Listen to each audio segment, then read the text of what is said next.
Welcome to MSP Unplugged, episode number 20, Cyber Risk.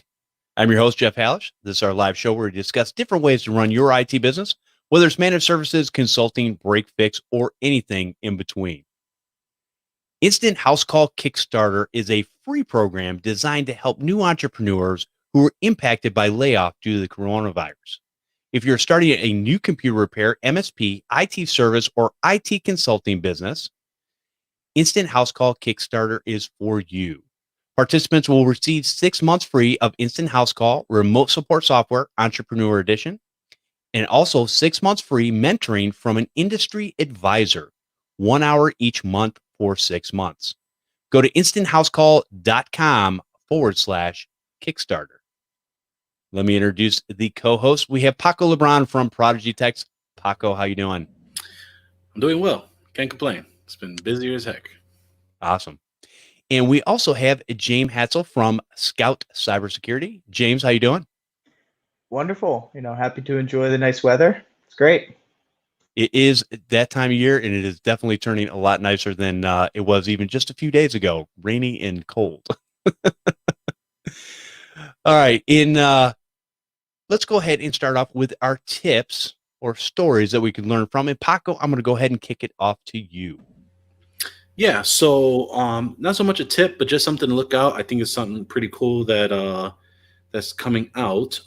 Spoke with our good friends over at Ninja RMM, and they are actually coming out with a sweepstakes. I believe it will be live this week is when I talked to them. Basically, because of everything, they kind of wanted to do something that is kind of like, out of the norm and not the whole like, hey, we'll offer you these free services, or hey, hope everyone's doing well. They wanted to bring a little bit more of joy and, little get your mind off of kind of what's going on nowadays. So they're coming out with a sweepstake called the Battle Station Royale Sweepstakes. They're going to have 3 prizes. They haven't gone into detail for the prizes, but my understanding is going to be around the area of monitor, keyboard, mouse, and then a gift card to the gaming platform of their choice, like Steam, Microsoft, PlayStation, things like that. So there'll be 3 prizes, and basically they're going to be helping you upgrade your quote unquote battle station, essentially, right? So they've asked if you want to go ahead and take a look on their blog, which they post on either Ninja RMM on Twitter or their Ninja RMM Facebook group to take a look at it. Once we get the link when it's live, we'll post it in this show so that you guys can take a look at it, enter it. I was told that there does not need to be any purchasing. You don't have to be a member. My understanding is you can enter into the sweepstakes from when I spoke with them last week. Excellent. We will definitely have the link for that in the show notes and share that with y'all. You said it's going to go live this week? They said that it will go live this week. They didn't have a link for me as of yet, but once it does, monitor those social media channels. And then once we do get it, obviously it'll be on this episode here. Awesome. That is cool. I'm excited. Hey, gaming stuff. I figured you'd like that. Right up my alley. It's funny. I was just logged into Elder Scrolls Online before we got started here today. I was playing Monopoly on the Nintendo Switch. So. Ooh, nice. All right. It was discounted to $10, so we had to get it. Awesome. That's cool. All right. James, what do you have for us this week? Sure. So, I saw these lights online, and I thought that they, were only for like TikTok people and Instagram people. And my pride, I was like, I can't get one of those. Can't do it. But I've been on video calls nonstop since this whole thing happened. And I got to say, it's really helped me out. It's like, this is the difference. This is off. This is on. I got cheap off Amazon. I can adjust the lights here. And I feel like it also gives me this artificial feeling of sunlight on darker days and helps me be a little bit more productive. So I just want to give everyone permission that, if you had any hesitation about buying one of these things because you thought it was only for like the influencer people, you have my permission for whatever that's worth, because it's really helped me. That is very cool. And that's one of those ring lights, right? It's like a ring of lights that you can put behind your monitor or something to kind of light your face up for the video. That's awesome. That's cool. Very cool. And yeah, it's a lot better than I have 3 studio box lights sitting around my studio that it's It's ridiculous. If you look in my office, it's kind of, there's pictures online. Anyways, so that's very cool. Now, I actually have an extra tip. Maybe it's a tip, a story, a Tory. So our good friend Brad will hopefully hear that. So anyways, if I had a computer come in where the guy called me, or actually he emailed me from my website, and we were emailing back and forth, and he said his power supply was gone. It was a working home computer, needed it fixed, blah, blah, blah. And so I said, okay. I asked him, what type of computer it is, because if it was like a slim, small form factor Dell or HP or something like that, those are proprietary, power supplies. And I only have the regular power supplies for your big regular chassis. His was a regular chassis, looked like somebody had built it. He actually had moved the power supply and stuff over. And so anyways, long story short, I just try to help people out. Number one, I really didn't want to do it, and I kind of felt bad for charging for it, but I did anyways, because I didn't want to do it. So anyways, I basically emailed him and said, listen, I really think you can do this yourself. There's two cables that go to the motherboard. There's a cable that goes to your hard drive, and there's a cable that goes to, CD-ROM or something like that. Actually, he had 3 hard drives. I didn't realize, it was a little more complex.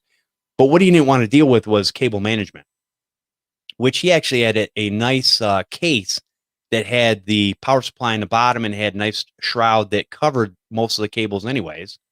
And he bought a 700-watt power supply, so that was fine. So anyways, I put it together. Long story short, when I called him back, I was done in about an hour, got all the cables managed, put everything back. Actually, my 15-year-old actually did most of the work. I just kind of helped him fine-tune a couple things. And when I called him back, he said, hey, do you have any canned air?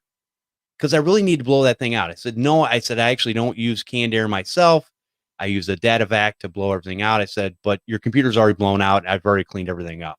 He's like, you're awesome. He goes, he goes, okay, that's great. So he was just very happy. It's one of the things I do anyways, especially with a desktop, laptop, whatever. I guarantee you, when you get it back from me, it will always be in better condition than you handed it to me. Number one, because I don't like touching gross things.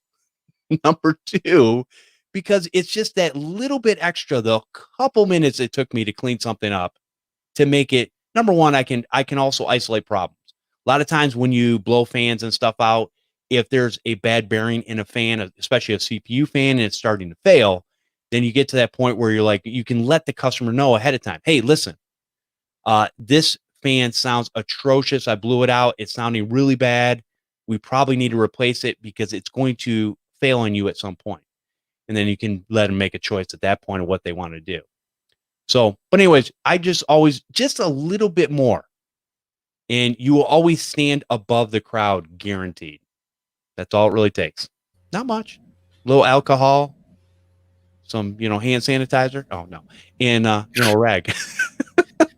I will say that when I was doing computer repair, that data vac definitely saved me quite a bit. And then I would get the mask with the filter, which I used to pick up at Home Depot, grab the gloves with the, I forgot what material it's on it that makes it hard on top of the glove. But yeah, I'll paste the link for the data vac. But once you buy this thing, that was, I think the one that told us about that was Derek over at FireLogic when he came out on an episode in the past.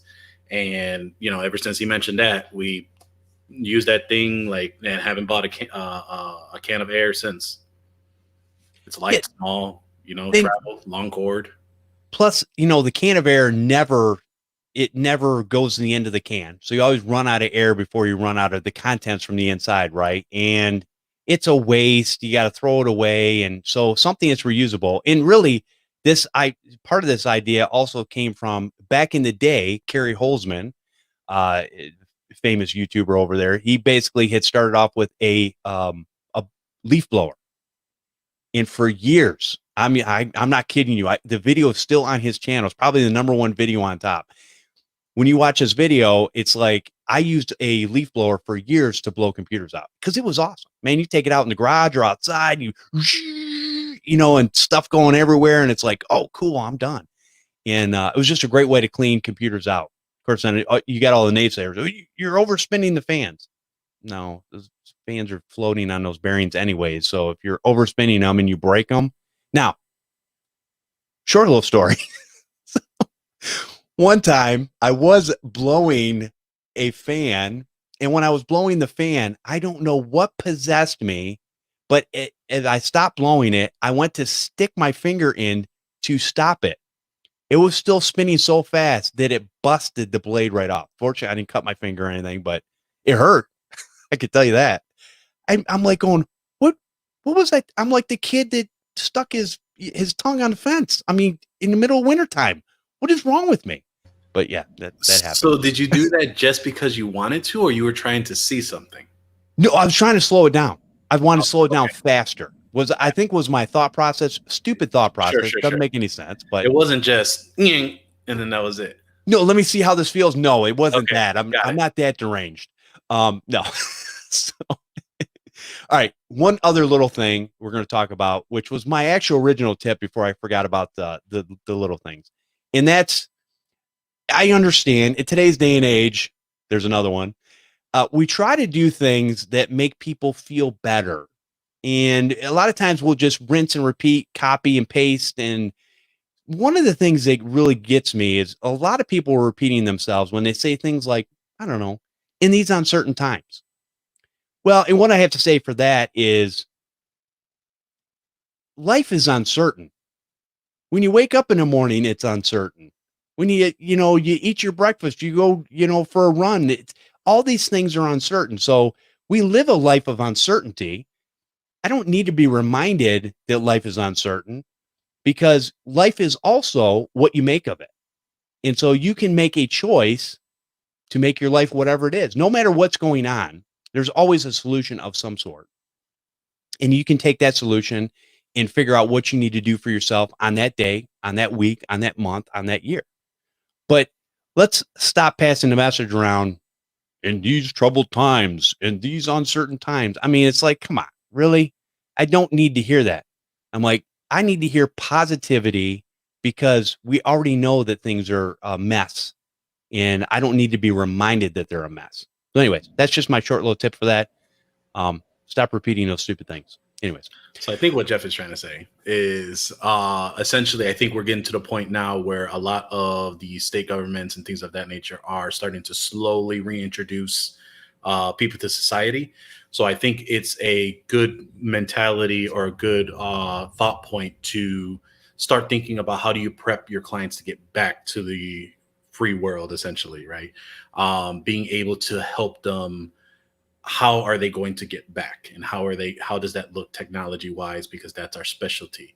I think we've already beat the horse enough on the whole working from home and the new norm and these uncertain times. And I think the messaging now needs to shift on how we can assist them as they're trying to figure out what they're going to do to bring their business back to what it used to be. It's going to be a long process for that, and essentially you want to be there on a positive note to help them get back to where we used to be, or as close to it. Very well said, Paco. All right, let's go ahead and talk about our main topic for today, and that is we're going to talk about Skout cybersecurity. But before we do that, I want to get James. Can you give us a little background story of where you came from and how you got to be where you're at? Sure, absolutely. I studied cybersecurity in college. I am young enough to be one of the first people with a cybersecurity degree. So I went to Penn State, and when I graduated, I started working in IT right away. So I was, worked in IT at a small healthcare company, ran all their technology. They expanded and, managed a couple locations. And after a while, it was time to move on. And I knew that I wanted to be back in cybersecurity, because it was something that I really enjoyed and really loved. So I was interviewing at different companies, and I met Aiden Kehoe, who's our CEO of Skout. And he was interviewing me, and he was one of the strangest interviews that I've ever been in. If you've ever met Aiden, he's he's from Ireland, so he's got, you know, a thick Irish accent, and he's really grilling me. And he convinces me in the end of the interview that he wants me to come work at Skout, but instead of being a cyber analyst like I wanted to be, or a technical account manager like I was considering, he wanted me to work in sales. And I was like, okay. And so eventually he convinced me, and he said, try it out for a couple months. And if it doesn't work, we'll put you else somewhere else in location, but you have to start in sales. So I did that, and fast forward a year and a half later, I now run all of Skout's marketing. I got moved over to the marketing department and moved up a couple times, and we had some reorganization at Skout, and you know, it was super strange. Didn't know I'd be here. I'm a technical guy at heart. I know cybersecurity pretty well. And you know, I love IT, but I'm in a unique situation as someone who has that background, but now can control, you know, the message of our company and our brand and our marketing, so it doesn't come out like, you know, something that doesn't make any sense to IT people. That is a great way to put it, because there's a lot of things out there where people, and we even do it sometimes, where we try to talk over people's heads, and it just doesn't make any sense to our end users when at the end of the day. So that's good. All right. So with that being said, what actually is Skout, and what do they do? Sure. Yeah. So at Skout, we make delivering cyber as a service easy for MSPs. And what that means is we have a couple different products, tools. We have a security operations center that's 24/7 based in the US. It's sort of like, if you're not familiar with the security operations center, it's like a network operations center or a NOC, but fully based for security. Staff with security analysts. We have sales tools. We have go-to-market kits, all the different things that you would need to plug in if you're an MSP with offering traditional managed IT services and started wanting to expand that into offering cybersecurity as a service. And Paco, now you brought Skout to the table. So what is it that you were looking for? Because I know you get in a lot of different cybersecurity things out there when you're building your stack for your businesses. Oh, I know his mouth is burning right now. Yeah, no. So I think it's funny because I believe it was Nick who actually had reached out to me on LinkedIn. So I've heard of Skout back when I was at DattoCon back in June. And Skout actually sponsored all of the Wi-Fi and the wireless in the whole hotel. So that's how I first heard of them. And then looking at other SOC providers, I know that they were on the list as well. So basically what people would think of is you want to be able to, as a managed service provider or an IT business owner that are offering recurring services. We're at a point right now where, especially for those that are smaller shops, one-man shops, 2 or 3 shops, you know, you normally don't either have the time to get some of these knowledge-based certifications, you know, and I'm not talking about a piece of paper to say you do it, but to understand the landscape of what things are happening right now. It's the same thing as like when you hear you don't know what you don't know, and sometimes that's when it bites you. So when it comes to lawsuits, when it comes to, you know, things of that nature, this is one of those that is a blind spot for a lot of us. And you have 2 choices. Either you have to try and figure out how to keep up with it, or you hire and outsource it so that you can protect yourself and your own customers. So me, along with several of the other tech brothers, which is kind of the hidden mastermind that we have with a few members, we were trying to figure out how do we best protect our clients, but not affect a lot of the cost that it's going to take to do so. And services like Skout make sense because a lot of these services will make it easier for you, whether that's on a user basis, endpoint basis, et cetera. With all of the packages that they have, you can either do everything that they can do for some of these guys, or you can do components of it and build up to that as you kind of grow over. So meaning if you already have an endpoint protection system and stuff kind of going through, there's a possibility they may either have a better one, or have a partnership with them to be able to view those logs or being able to look at that through a SIM. And this is something that John Dubinsky actually made me aware of. But basically a SIM, and I don't know the meaning of that abbreviation, so don't ask me. And James will probably have to say what it is. But essentially, that helps with the monitoring of some of these logs and syslogs from different types of devices and softwares and things of that nature. But essentially, all of this is really a collaborative effort on so many levels. And sometimes, like for me, there's only technically 5 of us, 2 that are official, along with a couple subcontractors. I don't have the time to market, sales.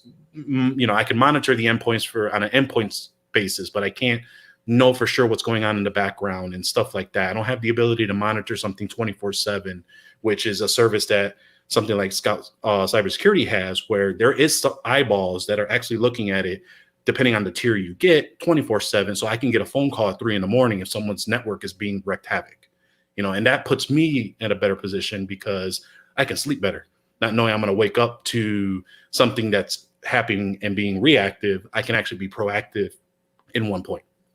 So that's essentially the roundabout way of what we were looking for. Is basically we needed a quote unquote wingman. And I don't mean to take that away from PAX 8, but we needed somebody that's really going to be at our side to help us make sure that we're secure and our clients are in a good position of being secure as well. Yeah, I think that's, really well put. The way I like to think about it is if someone breaks into one of your clients' physical offices, they can just call the police, file a police report, the insurance company can get involved, and, they'll figure it out from there. Like they can dial 911. But if someone breaks into your client's network, there's no emergency services number for cybersecurity. It doesn't exist yet. I'm sure it will eventually. But right now it's MSPs. You're getting those calls. Like they're calling the IT person. They're saying my computer's ransomware. Someone's sending emails. Said they got an email from me that I didn't send. This money's missing from my bank account. So and so sent these iTunes gift cards to someone. So we are the back end to help you take those calls because it's expensive to hire 24/7 staff. It's expensive to get people specialized in security as a specific domain. SIM, security information and event management, is very, very complicated. It takes lots of tuning. So we're able to do that. We work with MSPs and their customers all the time. So we have the right rules set up. We know how to work with the tools you guys are working with. And, we have that support staff to give you one pane of glass, one partner, one place to go for cyber questions. Because sometimes it's just like you need someone to ask. Like when there's like that really complicated cyber specific question and you're not really sure, you need someone to call and you need like a partner specific to cybersecurity. And that's really what we are. And one of the things that right on your front page, it says, cyber risk is hard to explain, difficult to see, and expensive to manage. Kind of some of the things you just touched on there. And when it comes to things like cybersecurity, I mean, it's an old term, but it's kind of being brought back up as far as it's really getting to the point where it's serious to have somebody looking out for you. Because I'm just going to say that most people out there, I mean, let's face it, people, we're good at certain things, but diving into exactly what you need to do to protect your end customer is going to take an education like James has, or hundreds and hundreds, maybe even thousands and thousands of hours plus man hours or woman hours to basically fill those times with being able to take care of that stuff. And that is not always feasible for a lot of companies out there. So to have somebody as your partner that can do things in the background for you, that's what they're good at. They're good at the cyber stuff. They're good at keeping the secure, monitoring the things that you need monitored so that you don't have to set up an infrastructure and pay to do that. You've got somebody else that you can pay to do that and mitigate a lot of those things for you. So James, now as far as what types of things, if somebody doesn't know what you guys actually can monitor, what you guys can actually do, can you go through some of the things that that Skout does? Sure, sure. So we have a variety of products based on what an MSP and their customers would need. So you can start with us as little as a couple dollars per month per user with something like endpoint protection or email protection. And these are services that are backed by our security operations center. So we help tune them and we help manage it. And if something happens, you can call us, we can talk to you about it. All the way up to network security monitoring, log security monitoring, Office 365 security monitoring, and these are services that are utilizing that SIM.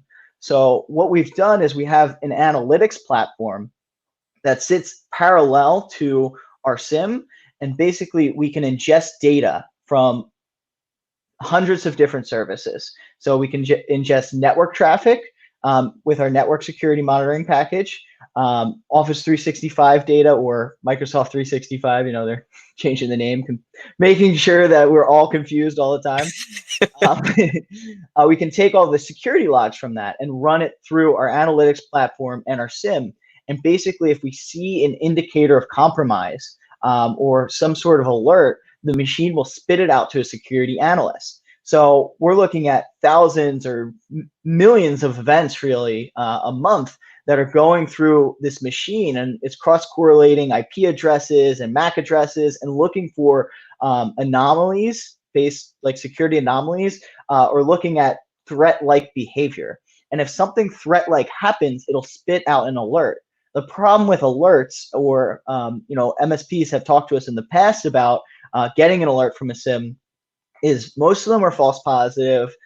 They don't know what they mean. It's confusing. If you haven't run through something specific before, it can be hours of Googling to understand what they're talking about. And that, when there's an actual threat, is a huge problem. The faster time you can take down the threat or identify a threat is the difference between a small problem on a machine that you quarantine and root out or whatever, versus a very public security threat that has taken your whole company down or your whole client down. So basically, we have those security analysts who are viewing those alerts 24 hours a day, 365 days a year, and can root out most of the false positives and say, oh no, this is this, blah, blah, blah, blah, blah. This might be related to this, or this is similar to a ticket we've seen in the past, or maybe, this behavior isn't threat-like or is, and then reach out to you with that information and the right things to do, and then be available for you if you have more questions. Because just the spit out saying, there's a security alert in Office 365 is okay. But it's better if it's, a security alert that's at least been vetted. And then if you have someone to call back and say, okay, now what do I do? That's really what MSPs need in order to be successful and, remain smart and capable in front of their clients in certain scenarios. Yeah, I think the biggest piece of that is, for those of us that just don't have the experience and kind of need that, all right, I got a call to figure out what's going on situation, is the difference between like a lot of MSPs that are calling themselves MSSPs, where they're thinking, okay, well, I got a couple security things here. I got this. I'm an MSSP. Damn it. I got caught with it doesn't even roll off the tongue, I get it. And if you don't have somebody vetted to help you with that, I think Rich Freeman over at Channel Pro Network said it best. They're the managed service providers who know their craft. They know how to provide IT support. They know the best operational wise to help their clients and their business. And then there are the managed security service providers that understand the security realm, because they're completely two different animals.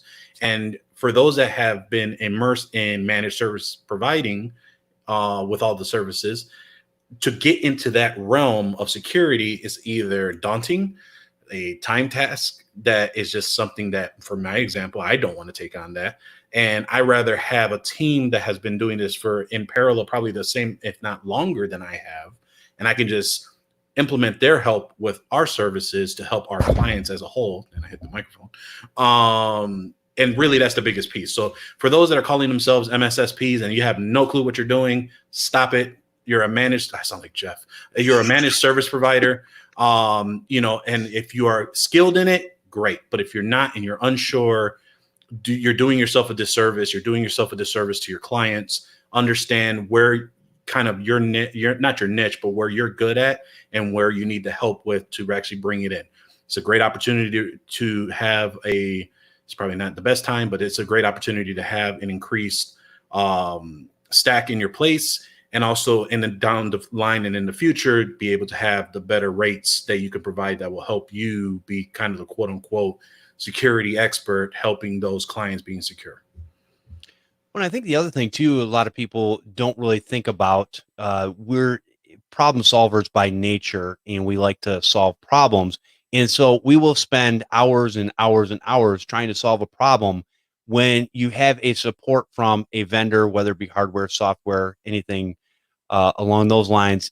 We could have made a 2-second phone call and had the problem solved in probably about 45 seconds and been on about our business. I don't know about you guys, but whatever your hourly rate is, take your hourly rate and go, hey, I'm just going to take my hourly rate right now and I'm going to flush it down the toilet because I'm going to do this myself. And the reality is you may get it done, maybe, but probably not as well as somebody that's already seen these problems time and time again. So that's definitely something to look at. My time is worth a lot more than me trying to research a bunch of things and figure them out on the fly. Now, I get it. We all started that way in the beginning, and it's the way you grow. Then you get to this point where, I don't know if it's age or something else, where you just kind of go, we got to make some changes here. We got to do some things differently. I can't work 18 hours a day, 7 days a week, and think that my health is going to be okay when I'm in my 50s and 60s. Not going to happen. It's not. So anyways, so James, now, obviously there's a lot of things that you guys are doing over there, and you guys are the experts. What are some of the things that people are really looking at nowadays as far as things that are a problem for them that made you guys come up with some of the monitoring services and things that you put in place? Sure. Yeah. So first of all, the cyber landscape, it's important to have that background and understand where we are today versus where we were 2, 5, and 10 years ago. It's sort of similar to where we were with like backup, I guess, in that, people weren't really backing things up, and then it was just, They still aren't. Yeah. It was all file-based backup, and then it was like on-site, and then but slowly there's been an acceptance and a transition towards not 100% perfect, as you're saying, but towards best practice, where you're having image-based backups, off-site redundancy, all of that stuff, and people are starting to take cybersecurity more seriously. And it's not because all of a sudden they're doing it. People started taking backups more seriously because they lost their data and more and more and more of business data started being online instead of paper. And people started making expensive mistakes that they couldn't really recover from. And the same thing's unfortunately happening with security. We always knew that that security was getting worse. And it's not like there's tons of really, really good people at security, and there's amazing research going on to protect people, but there are just so many hackers, and there's just so much information. Like the amount of information, IP addresses, MAC addresses that we touch in a daily, like your fridge, your phone, your watch, your thermostat, your laptop, your desktop, whatever, like everything is connected. And we're seeing it in the news. It's happening more and more and more. And I think this COVID-19 coronavirus has certainly expedited things in terms of like everyone's home, everyone's taking their work laptops that are secure and brought them to an unsecure location. And then we're going to see the move back where they bring them all back to a secure location again. But the combination of that, the threats just becoming worse and worse and worse and compounding, and then the shortage of talent people always talk about it, the shortage of cybersecurity talent. And what that really means is when there's really, really, really hard problems to solve in security, there's not enough people who know how to do them. It doesn't mean that every security job is filled. A lot of them are, or it doesn't mean that, sorry, you know what I'm saying. But yeah, so the combination of those two things has increased the demand for cybersecurity and the need for cybersecurity, and has increased MSPs to be put in a position where they're asked to protect someone's network, or be that phone call, that 911 for cyber that I referenced earlier. So the two things that we've seen are business email compromise and ransomware. And then the other driving force that I see as sort of a parallel to it is compliance.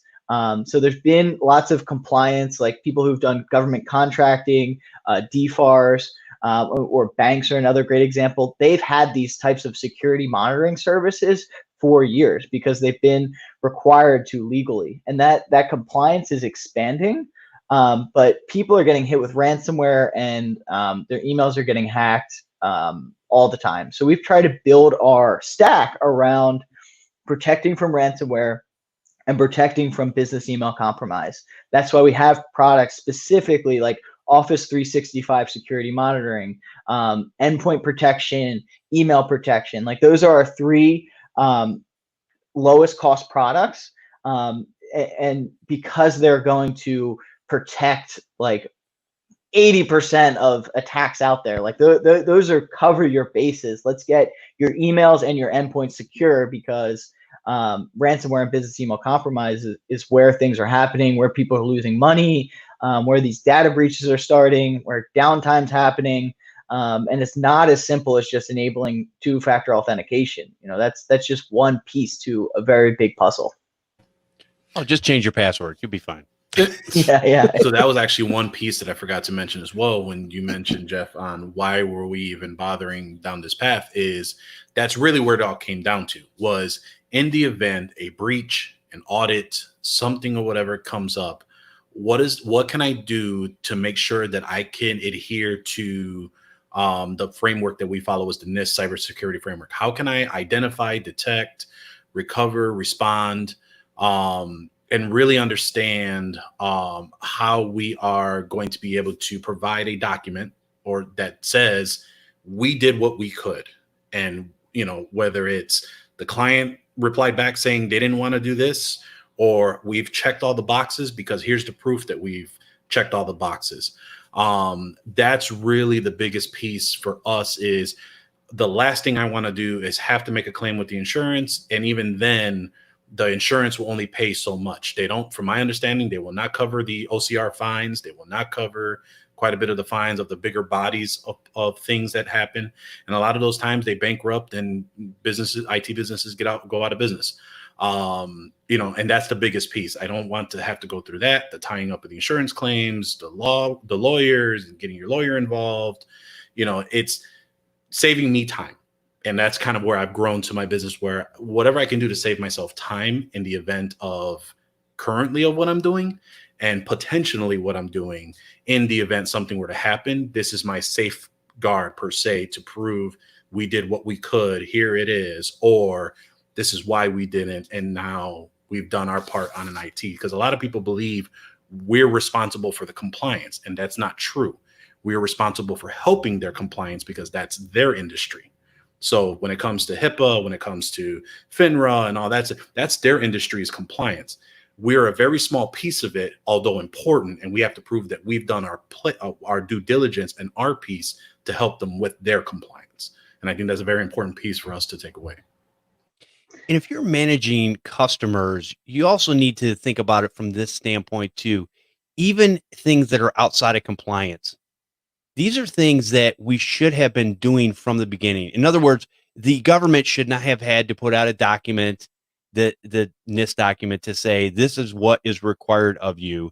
This is stuff that we should have been doing from the beginning.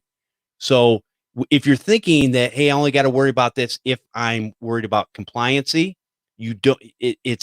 I would cover everybody, because again, you don't want anybody to get attacked by ransomware or anything that could shut their business down. To me, it's just as dangerous as getting fined for thousands or millions of dollars. If you're a medical provider. So these are things you need to think about, and you need to build it in the services that you're already providing. It's not that big a deal to add a couple extra services, and you just let the customer know, hey, listen, we're going to do this so that you are better protected. We can send you a report, even though you're not going to know or care what the report says, but we can take care of this stuff in the background so that you're not dealing with these problems when they crop up. And believe me, they crop up all the time. You don't know about it because we're taking such good care of you. And that's where a company like Skout can really take care of you guys, as far as being that expert in the background, taking care of the stuff that you don't need to take care of. I could write a commercial for this. No, it's what I honestly believe. Doing business and doing the right thing is just the right thing, and that's what everybody should be doing. So, James, is there anything as far as that we haven't talked about yet, that we haven't touched on, as far as what Skout does, or some things that people should probably be thinking about moving forward into the future?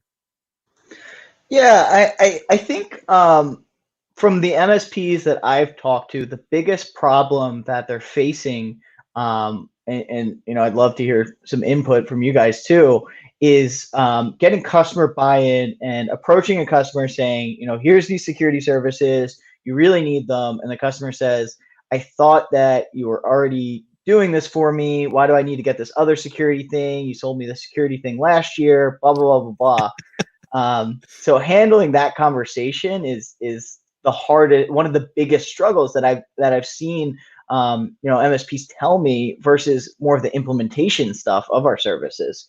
So we've certainly helped with that a number of ways, and we've come up with a formula to help MSPs have that conversation with their customers, where you outline all the security services that you're already giving them, and you sort of score it and help explain them, so you preemptively explain what you're already doing and why they need more services.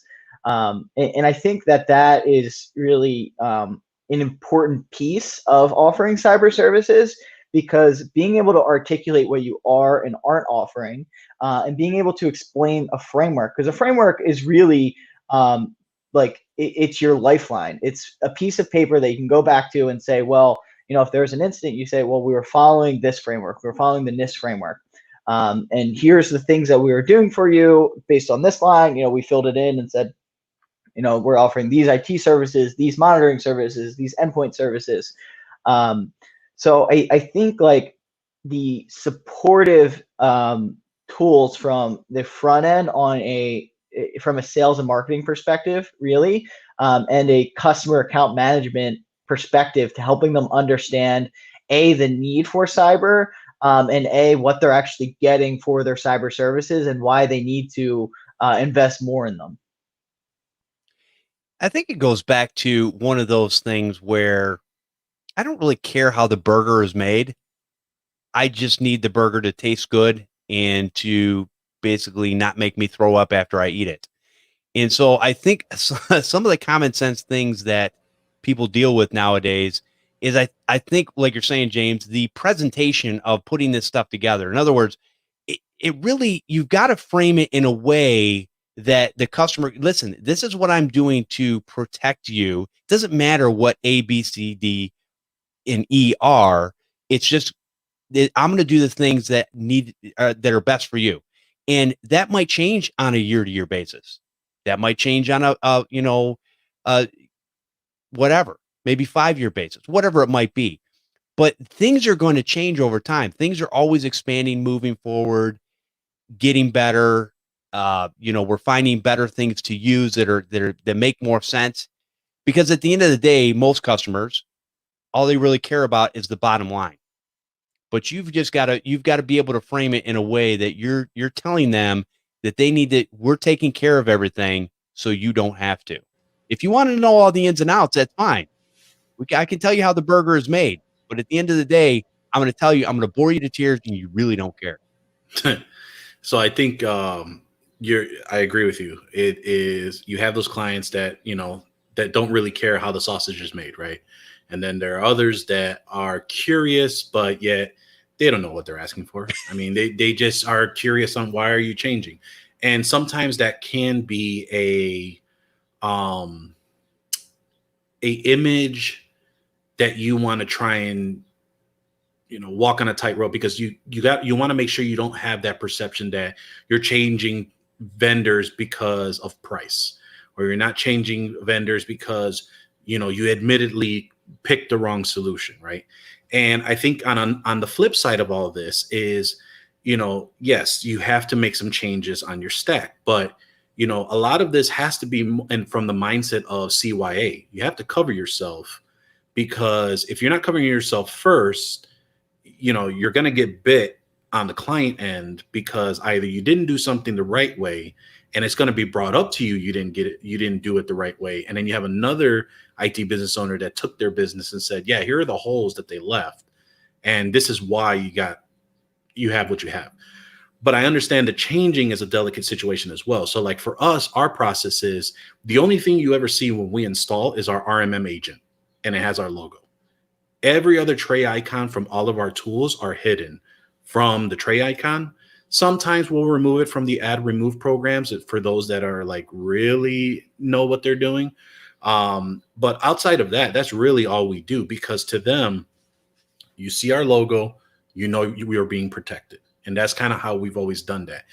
They don't care what happens in the background, nor do I care what they want to see in the background. I just changed antiviruses. I'm not proud of this, but changed it 3 times this year because I ran through a process of doing it. I had an integration with my current RMM. I went to a service that was a better product, and then I went to a product that was being monitored properly with the logs and things of that nature. So it sucked because I switched and I killed a lot of time by it, but I landed on a product that I know this is going to solve my issues. But the client didn't see any of that. All they see is just my logo, and that hasn't changed because I'm using the same RMM. So they don't know what remote tool I've switched from. They don't know what AV I'm using on their system. All they know is that icon says I'm protecting them. So I think that helps in that process where you're trying to do switches from the background. And then 2, really, can you justify the cost? Well, it's the same thing as they say, can you afford eating organic versus the regular stuff, because you don't know what you're getting from the regular stuff. I mean, it's a bad example, but the point is that you really want to make sure that you cover yourself. And if something costs $1.50 extra an endpoint, guess what? That's $1.50 that you have to pay towards something that could cost you thousands because you didn't plug a hole that you needed to plug, and you didn't have the visibility in the blind side. So, same thing with like a car wreck. Do you want to pay your deductible, or do you want to be able to just keep paying your insurance and keep on trucking and going there from not paying the entire car bill that you got hit from? Well, I think sometimes too, a lot of people run into the situation because of pricing. We talked about that on the show several times. You keep your margins so thin that to make an adjustment outside of a period from, the beginning of the fiscal year or whatever it is, that it can be detrimental to you. Whereas if you were to build the price in, there's a lot of times you can actually switch products without the customer knowing, like Paco's saying. And is it going to affect your bottom line a little bit, but not enough to put you in the negative? And then is your next increase, whether it's biannually or annually or whatever you do, then, and I know most of you don't do that, you should, but that's up to you. So in doing that, because let's face it, I mean, I can go to a pop machine, I can go to McDonald's, I can go to the grocery store, and I can guarantee one thing, stuff is going up all the time, and it's not once a year. Not once a year. I guarantee. The reason we don't see it is because it's a little bit. It's a little bit. And the problem with most of you out there is you wait 5 or 10 years before you actually make a change, and then you go, well, wait a minute, why don't they like this? Because you threw on. Anyways, you added another 30% to your price because you waited 5 years to add to match up with what it is. And yeah, I mean, you got to do a tiered approach. You have to figure out the yearly, for example, during this whole shelter in place for the last 3 months, like James mentioned, they went from a secured place from the home or from their office and went to an unsecured place. And by unsecured is we have no clue what's happening in the home and figuring out what's going on. So we implemented a solution to help us at least get an idea of what's going on. It added an extra $1.60 to $2 on whatever it was going to be on the endpoint. But the way that we build out our system, and for some of our clients, it didn't matter. And we're losing on a few of our clients. But that allowed me to have more peace of mind, which I pay for that all the time. But the biggest piece is that now moving forward, when we have our quarterly business review, when we have our annual security review, then you say, okay, look, I understand everything was kind of going on. This is what it is. The world is ever changing. Guess what? The rates have to change too because of the new things that are happening right now. Here's the increase. And then you have two problems. Either A, your clients are going to jump with you because you protected them when they needed it and they didn't see anything. So that's a great part. Or if they can't afford it, then you understand what clients you need to figure out what to do with them. And that's either, you work out a situation for them, or what clients you need to get moving forward that has the new setup that you have, so you're not losing out as a total whole. All right, let's take a quick break. And then what I want to do is I want James and Paco gather your lasting thoughts. Anything, James, that we haven't covered thus far that you want to touch on, we can talk about whatever, and we'll kind of dive back into this conversation. I find it very fascinating. These are things that that people need to be looking into, and I love to learn the types of businesses that are out there all the time. Well, before we do that, if you'd like to support this show, you can go to patreon.com/MSP Unplugged. I want to thank our newest Patreon supporter, and that is Chris Webb. So Chris is a new Patreon supporter as of last week. I think he's in the secret Facebook group, which is what that gets you.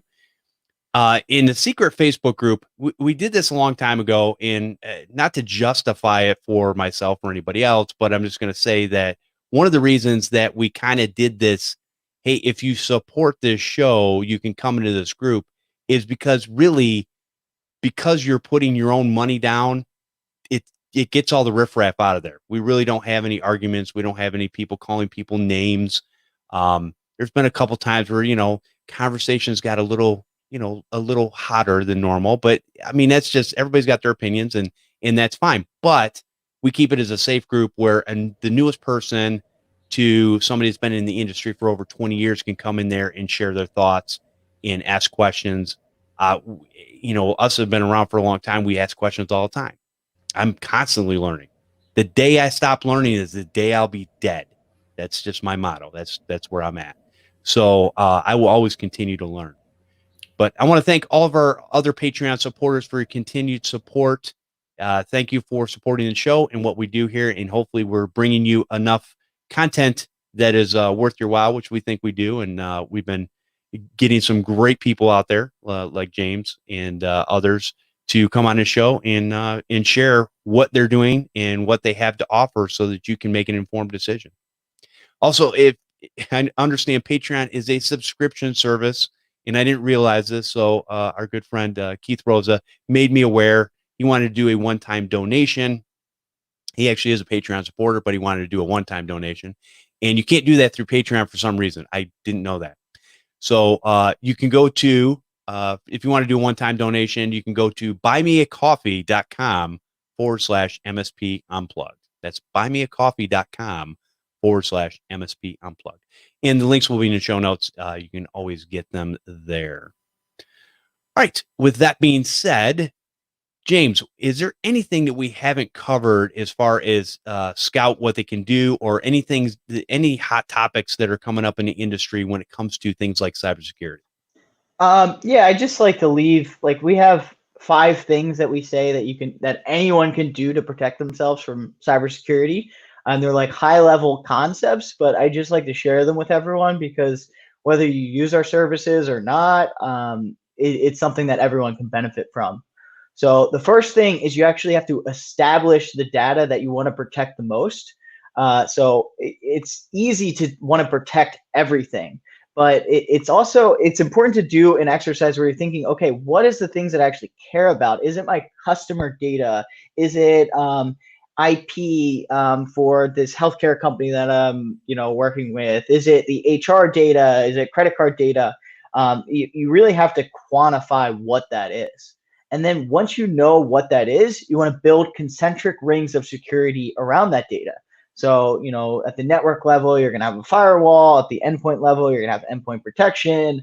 You're going to have lots of different things all around.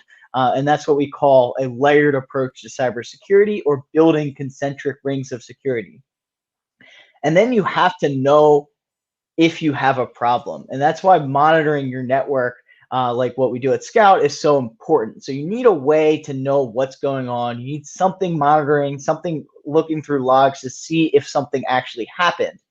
And with that, you have to have a plan for responding to a problem. You have to take response time down, because that's the difference between, like I said before, one computer getting an infection that's contained, or one user's account getting compromised that's contained, or a very big public problem that affects everyone in the company or multiple companies.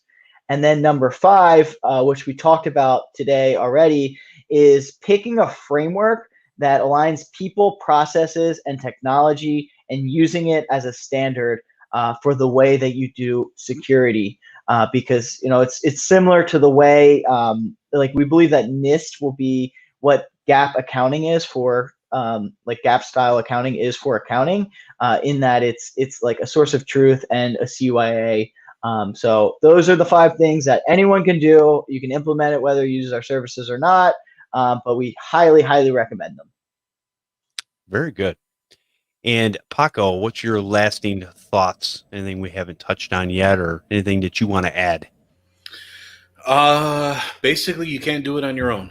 I think that, for bigger managed service providers, you may have the wiggle room, you may have the staff to try and catch up, but that's just exactly what it is. You're catching up, and it's not worth it, in my opinion, to play the catch up game when you can just rely on a reliable source to do that, whether it be Skout, whether it be, any service that can handle a lot of the monitoring on all of the hours of the day, because you just have so many things to do. So as you compartmentalize and understand where you are as an IT business, understanding that security, although is a big component of ours, you want to be prepped for it. So you don't want to be in the catch-up game. You don't want to try and recreate the wheel. You want to be able to put in something that you're confident in. You have the support. You have that number to call to be able to figure out who can help you out or give you some type of guidance, because this whole thing is ever changing. So what you know today could be completely different 6 months from now, because some new ability or hack or whatever the case may be, some way that they got around it, a certain system, a certain software, that something may be obsolete, and we have to figure out on the fly and what that is. It's good to have someone in your corner to be able to figure that out. Very good. And there's always holes. There's always holes in software. There's always holes in, hardware, firmware, all those kinds of things where people can get in. Those things are going to be around till the end of time.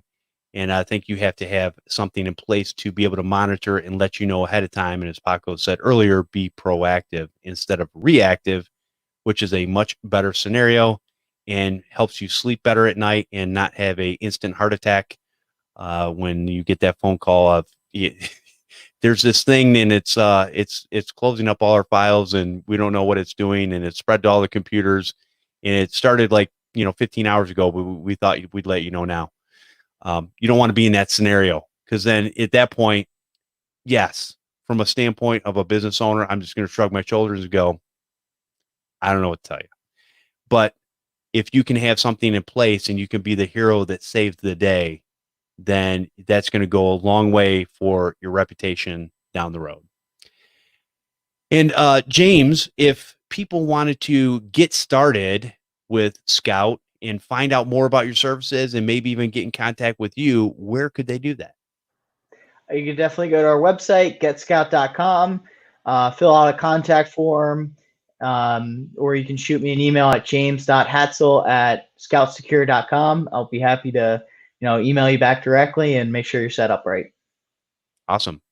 Glad to have you out today, and thank you for taking the time and sharing with us today. Really appreciate it, especially on Memorial Day weekend. Normally we don't do a show, but for whatever reason, when I set up the whole Calendly thing, we had a bunch of people that were signing up for shows, and I didn't take any of my normal dates out. So shame on me, but you know what? Well worth it, and appreciate you coming out. Thank you. Thank you so much for having me. And Paco, if people want to find out more about you and where you're at, where could they go?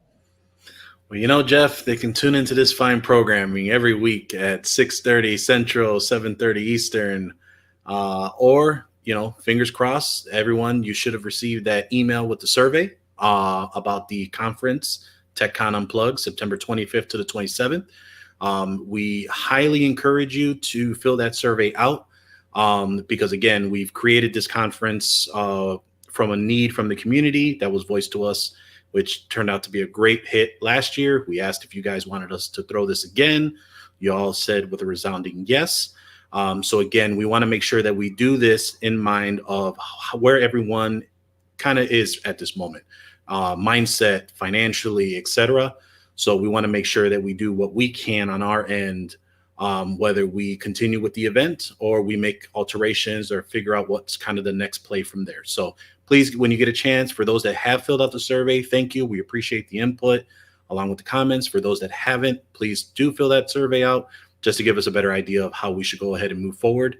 We would love to see you there. But again, we want to make sure we keep the audience in mind and when we make these decisions. Yeah, we definitely we're thinking about everybody out there, and we want to make sure that we're going to it's tough because we don't want to shut it down, because if there is a miraculous all clear, this is not something you can just ramp up overnight. So it's one of those points where it's either a resounding yay or a resounding nay, and we'll get your feedback from that. We sent a bunch of newsletters out, and everybody should receive. We actually got a pretty good response on that. I think we had 54 responses or something like that, somewhere around there. About 50, yeah.